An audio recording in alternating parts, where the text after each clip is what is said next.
Hello, dear friends. This is video number 7 in a series of videos about standards for constructing and equipping new healthcare facility.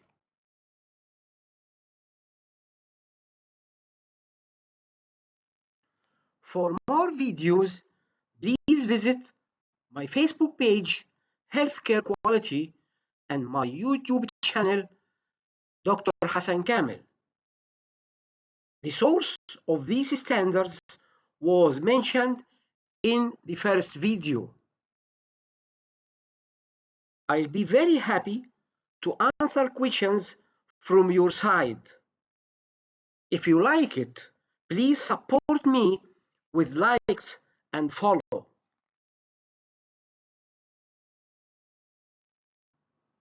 In this video, we will talk about surgical suit standards.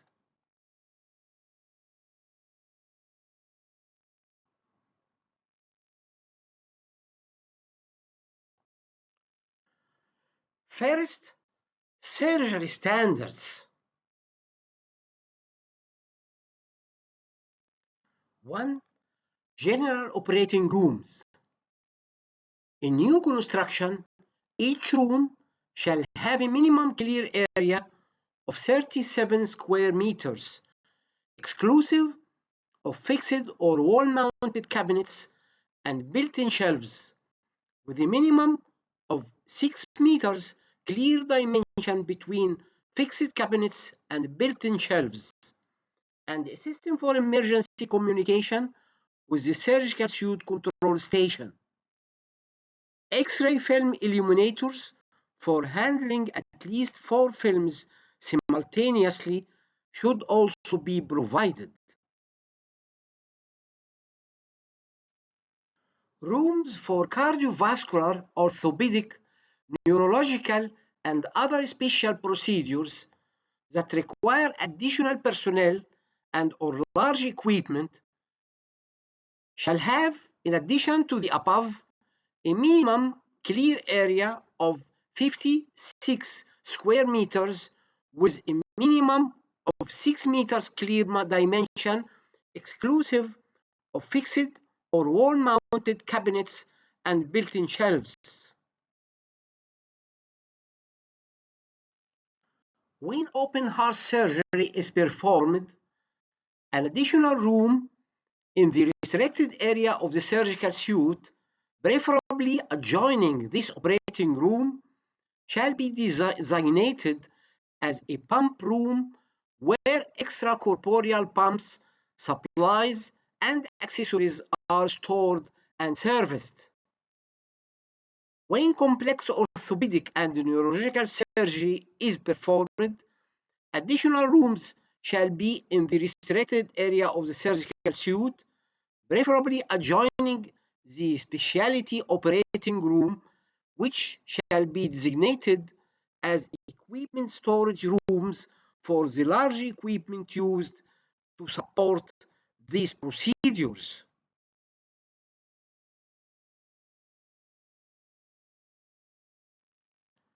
In a room of orthopedic surgery, in addition to the above, have enclosed storage space for splints and traction equipment. Storage may be outside the operating room, but must be conveniently located.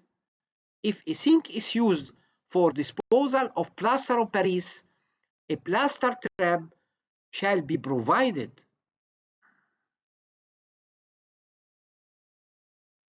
Rooms for surgical cystoscopic and other endourologic procedures. This room shall have a minimum clear area of 32.5 square meters, exclusive of fixed or wall-mounted cabinets and built-in shelves, with a minimum of 4.6 meter clear dimension between fixed and built-in shelves. X-ray viewing capability to accommodate at least 4 films simultaneously will be provided.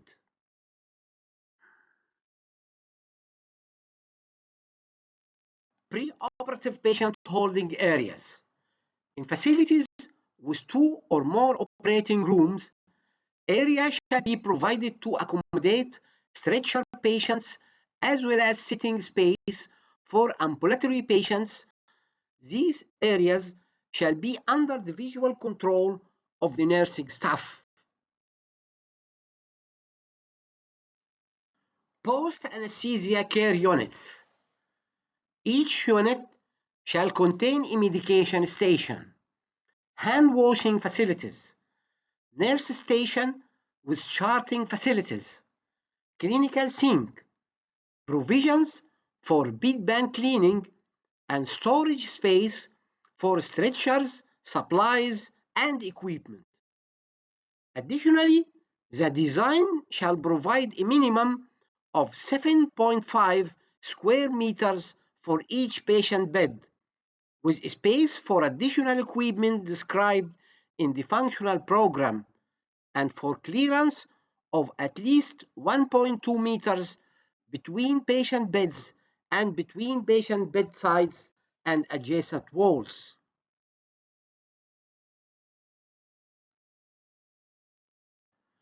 Provisions shall be made for the isolation of infectious patients. Provisions for patient privacy, such as cubicle curtains, shall be made. In new construction, at least one door to the recovery room shall access directly from the surgical suite without crossing public hospital corridors.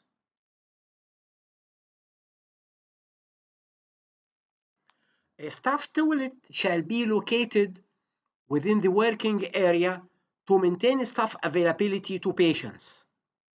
Hand washing facilities with hands-free operable controls shall be available, with at least one for every 4 beds, uniformly distributed to provide equal access from each patient bed.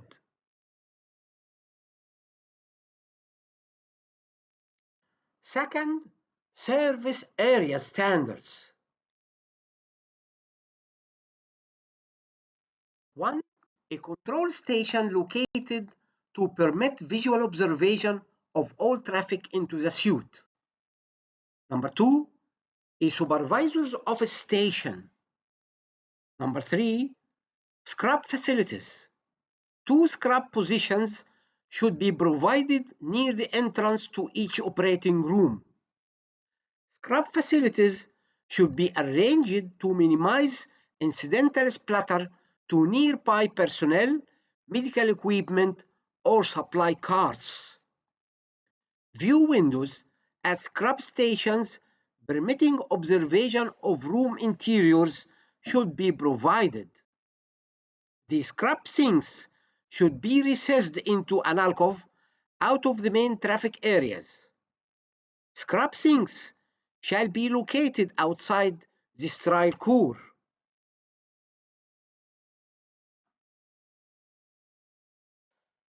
Number 4. An enclosed soiled workroom or soiled holding room that's part of a system for the collection and disposal of soil material for the exclusive use of the surgical suite shall be provided. It shall be located in the restricted area.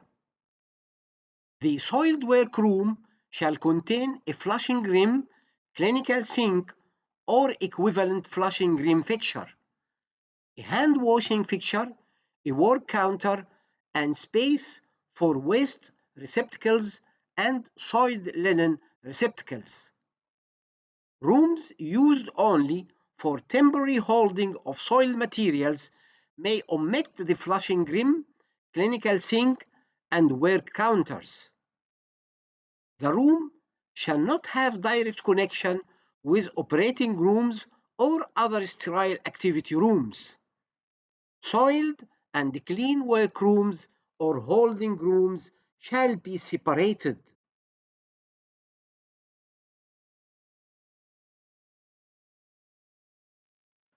Number 5. Clean workroom or clean supply room.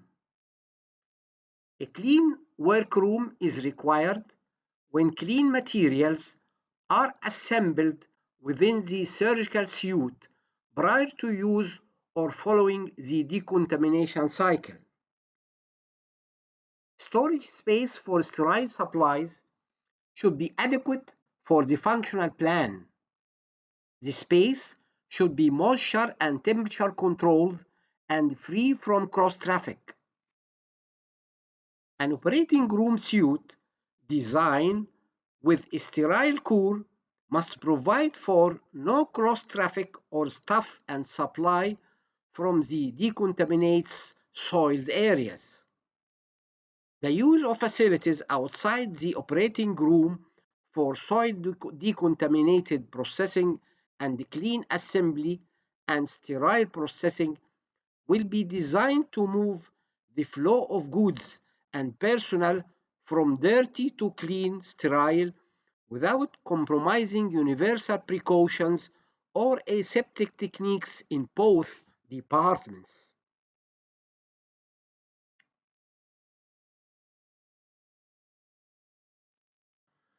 Number 6. Medical gas storage facilities. Main storage of medical gases may be outside or inside the facility in accordance with NFPA 99. Provision shall be made for additional separate storage of reserve gas cylinders necessary to complete at least one day's procedures. Number 7. The anesthesia workroom for cleaning, testing, and storing anesthesia equipment shall contain work counters and sinks and racks for cylinders. Provisions shall be made for separate storage of clean and soiled items. The anesthesia workroom should provide space for anesthesia case cars and other anesthesia equipment.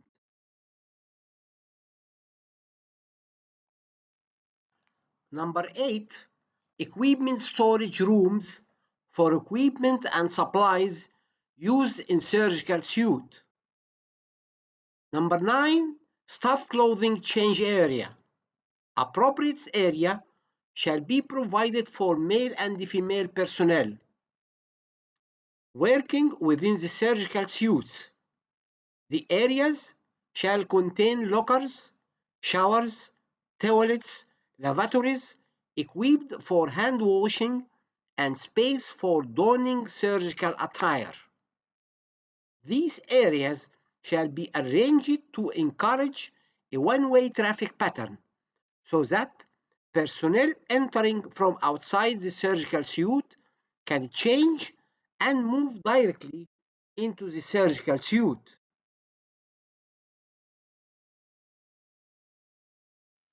Number 10.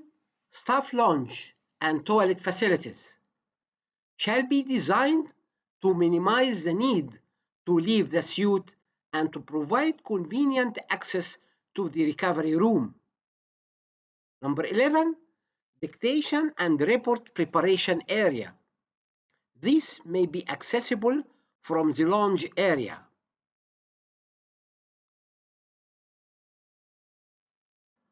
Number 12. Outpatient recovery. If the functional program includes outpatient surgery, provisions shall be made for separating outpatients into two categories. Phase 1 patients receiving general anesthesia and Phase 2 patients not subject to general anesthesia. This requirement should be satisfied by separate rooms. Phase 2 shall provide privacy for each patient, a patient toilet room directly accessible from outpatient recovery shall be provided. Smaller facilities with no more than 2 surgical procedure rooms may use the same space for Phase 2 recovery of patients not subjected to general anesthesia as that used for preoperative preparation.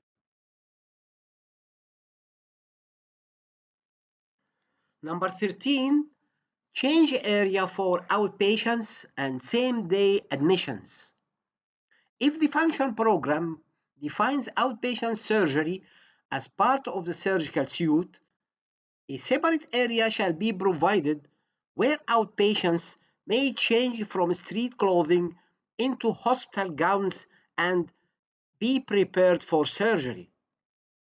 This would include a waiting room, lockers, toilet, and clothing change or gowning area. Changing may also be accommodated in a private holding room or cubicle.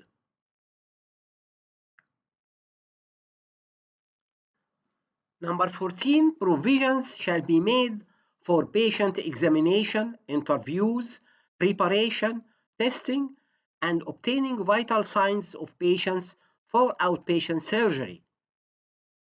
Number 15, storage areas for portable X-ray equipment, stretchers, fracture tables, warming devices, auxiliary lamps, etc. These areas shall be out of the corridor and the traffic. Number 16, housekeeping facilities. Number 17, area for preparation and examination of frozen sections. Number 18, ice machine to provide ice for treatments and patient use. Number 19, provisions for refrigerated blood bank storage. Number 20, where applicable, appropriate provisions for refrigeration facilities for harvested organs. Number 21, provisions for pathological specimen storage prior to transfer to pathology section.